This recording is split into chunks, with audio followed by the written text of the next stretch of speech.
Atención con esto, resistencia equivalente.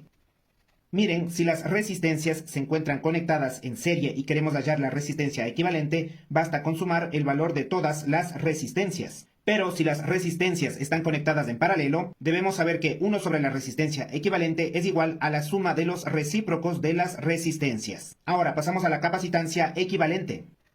Es así que si los capacitores están conectados en serie, se calcula la capacitancia equivalente utilizando la siguiente fórmula. Pero si los capacitores están conectados en paralelo, la capacitancia equivalente es igual a la suma de todas las capacitancias. Pasamos a la inductancia equivalente. Si los inductores se encuentran conectados en serie, la inductancia equivalente es igual a la suma de todas las inductancias. Pero si los inductores o bobinas están conectados en paralelo, para calcular la inductancia equivalente trabajamos con la siguiente fórmula. Bueno, espero que esta información les sirva. En una próxima clase resolveremos ejercicios. Amor y paz.